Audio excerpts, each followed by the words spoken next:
নমস্কার প্রিয় দর্শক বন্ধুরা, রিতাস কিচেনে অনেক অনেক স্বাগত জানিয়ে আজকের রেসিপি শুরু করছি। প্রথমে আমি চিংড়ি মাছগুলো খুব ভালোভাবে ধুয়ে নিয়ে এসেছি। তারপর আমি একে একে মশলা দিয়ে দিচ্ছি শুকনো লঙ্কার গুঁড়ো half teaspoon, tomato paste 1 teaspoon, দিয়ে দিয়েছি কাঁচা লঙ্কা পাকা লঙ্কা একসাথে করে পেস্ট বানিয়ে দিয়েছি 1 টিস্পুন।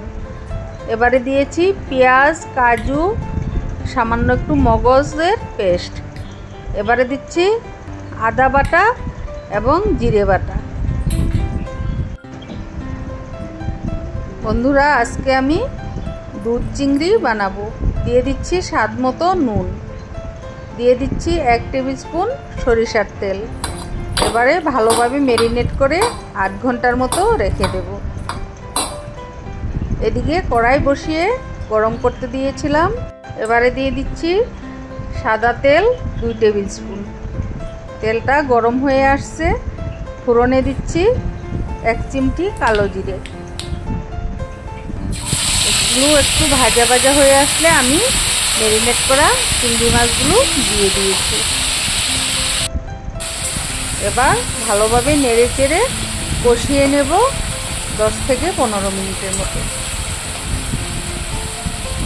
বন্ধুরা, আমার রেসিপিটি যদি তোমাদের ভালো লেগে থাকে অবশ্যই লাইক, কমেন্ট এবং সাবস্ক্রাইব করে আমার পাশে থাকার অনুরোধ জানাচ্ছি।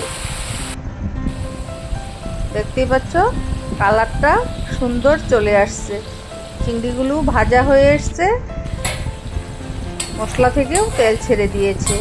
এবারে দিয়ে দিচ্ছি সামান্য একটু ধনে বাটাটা পরে দিলে সেন্টটা খুব ভালো আসে। এবার ভালোভাবে কষিয়ে নিচ্ছি। মশলা যত ভালো করে কষানো হয় তরকারির টেস্ট দারুণ আসে। দেখতেই পাচ্ছ একদম লাল লাল হয়ে আসছে কালারটা, চিংড়িগুলো একদম ভাজা হয়ে গিয়েছে। এবার আমি দিয়ে দেব 1 কাপের মতো দুধটা দিয়ে গ্যাসের ফ্লেমটা একদম লো করে রাখতে হবে, না হলে টমেটো পেস্ট দিয়েছি তার জন্য ফেটে যেতে পারে।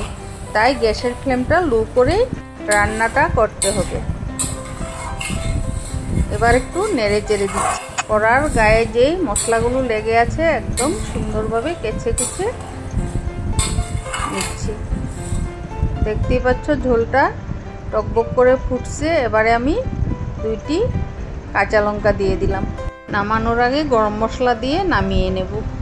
এবার আমি গরম গরম সার্ভ করে নিলাম আজকের রেসিপি দুধ চিংড়ি। রেসিপিটি ভালো লাগলে অবশ্যই লাইক, কমেন্ট এবং সাবস্ক্রাইব করে আমার পাশে থেকো। ফিরে আসবো নতুন রেসিপির সাথে। ধন্যবাদ।